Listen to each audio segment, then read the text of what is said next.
Anyway, Liam Smith, he got the knockout last time, pretty spectacular against Chris Eubank Jr. Instant rematch, fair enough. I'm not too sure. I'm going to sit on the fence for a minute and I'm going to let you boys talk and then I'll do my prediction.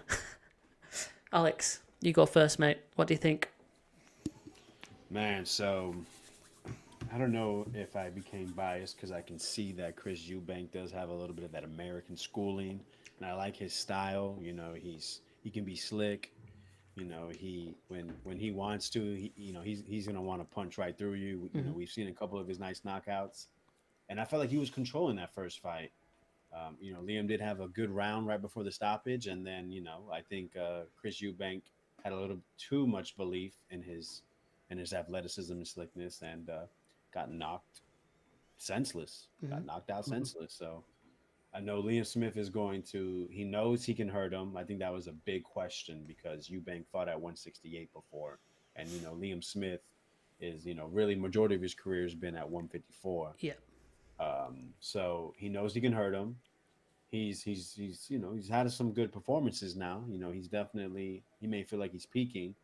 While Eubank, I don't really think I think he had a letdown with that whole Ben situation and now got knocked out. So one is trending up while the other one seems to be trending down. So Yeah. when it comes to picking, I think everything leads to Smith winning. But that's boring. I'm going Chris Eubank upset decision. Interesting you say upset. We'll take a look at the odds in a minute. Josh, give us your thoughts on what you expect. Yeah.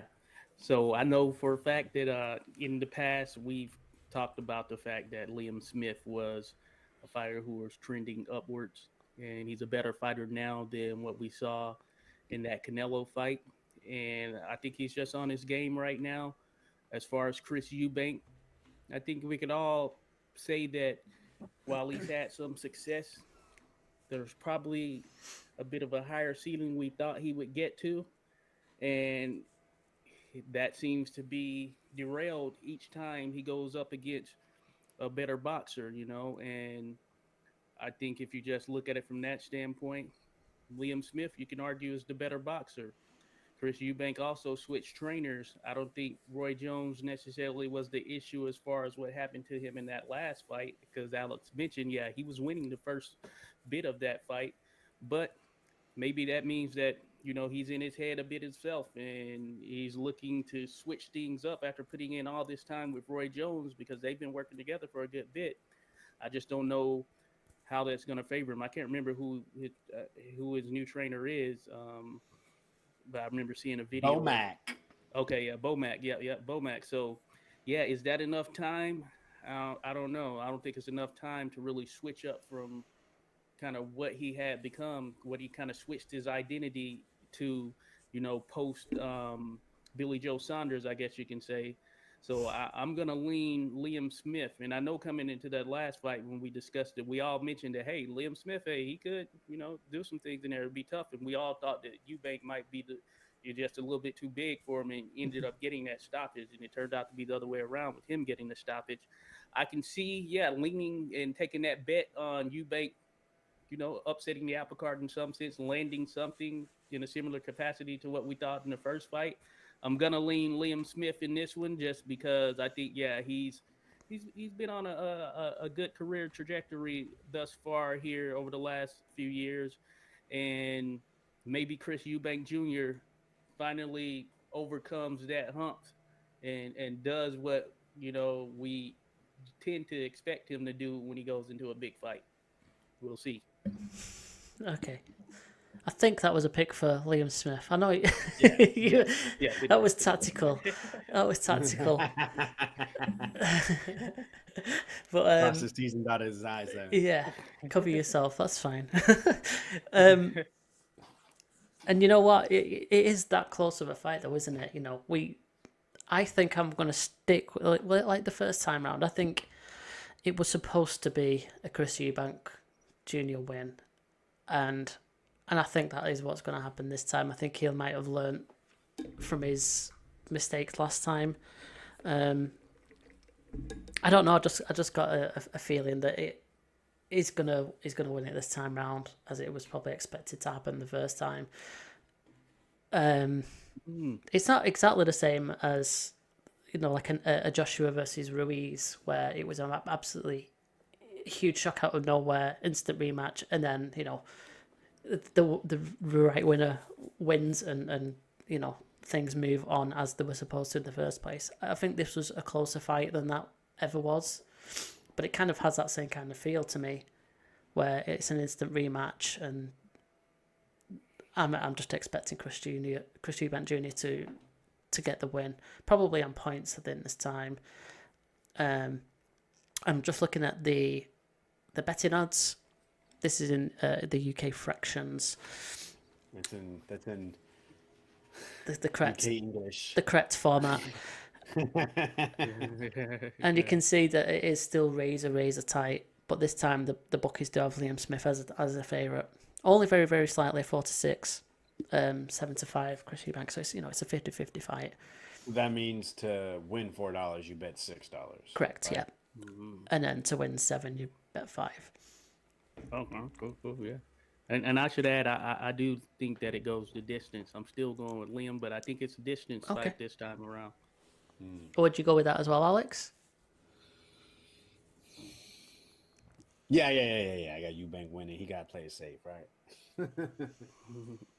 Yeah. See, over here in the real way to bet, minus 180 Liam and plus 140. So, Okay. you bet 100, you get 140 back on Eubank. You got to bet 180 to win 100 back. That makes no sense.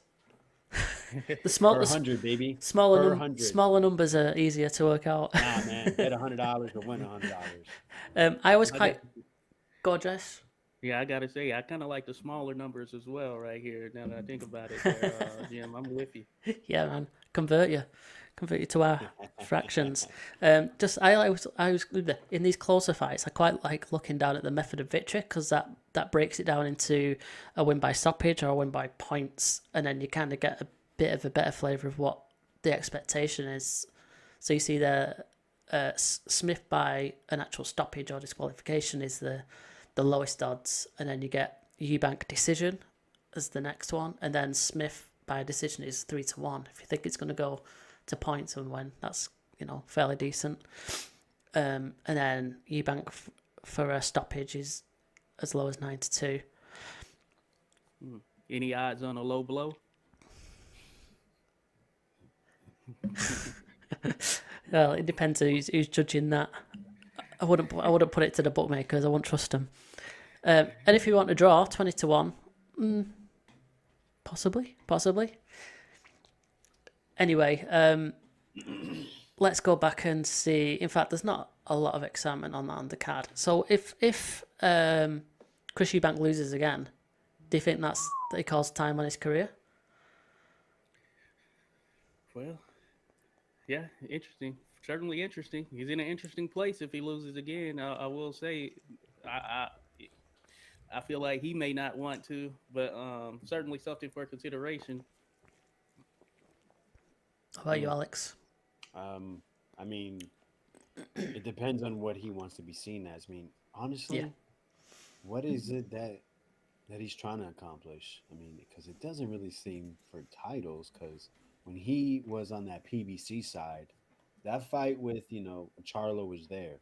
It was there with Jamal, and he never really seemed to be pushing for it. So it seems that he is just looking for those big money fights. So, I mean, a Kell Brook fight would still be there, right? Connor Ben probably would still be there, especially with everything going on with Connor. There's actually rumors that Connor Ben might be fighting here in the States, Okay. September or October. So He needs to get a license over there, don't he? however that's going to work, right? I mean, unless he has some established residency over here that we just don't know about. But anyways, yeah. So I'm not sure. He could if I think the money's still going to be there. The name is there. Yeah. He is part of a strong bloodline of fighters. In the UK, and like I said earlier, the UK loves boxing. Yeah, I think you hit the nail on the head when if he's happy to kind of come down a level and be on like British, domestic British fights, I guess he'll still sell, but he might not be quite headlining. Whether he's happy to do that or not, time will tell. But it'd be a big boost for Liam Smith if he gets a second win, and that propels him right back up to, middleweight title shots, I guess. Okay, I think we can call it a day there. Matt Heffron is also on the undercard against Jack Cullen, probably expected to win that. Jack Cullen's actually from really close by from me. Best nickname in boxing, Jack Cullen. Little Lever's meat cleaver. Yeah, my dad used to live in it's a town called Little Lever, just outside. It's part of Bolton, so yeah, it's quite close by. Adam Azim, highly touted. He's also on there in a 10-rounder. And then we've got Michaela Meyer as well. She's on there. Moving up in weight. Okay. Yeah. I think that's going to be at a catch weight between 140 and 147. She's looking, she was at 130. She was a champion. Her last fight was at 135. And now she's looking to move up to welterweights. Okay. That seems very random. Is she aligned with Sky or something? Or just a random? She's with Top Rank. Nice. They seem to have a good, but this card is it's a boxer card. So. Yeah, it's boxer. Yeah, she fought Baumgartner over in I don't know if it was O2 Arena, was it? Mm-hmm. I believe it was O2 Arena. It was on that Katie Taylor. Yeah. Or on the Serrano Shields, Savannah Marshall undercard. Yeah. Okay. So I think she's built up a little base over there. Yeah, possibly. I heard a lot of from my experience, a lot of people in the UK believe that she beat Alicia Baumgartner. Yeah, some did. Yeah. Yeah, it was pretty close. It was close. And just one final note on this one: we got Fraser Clark against David Allen, which is not good because David Allen should really be retired.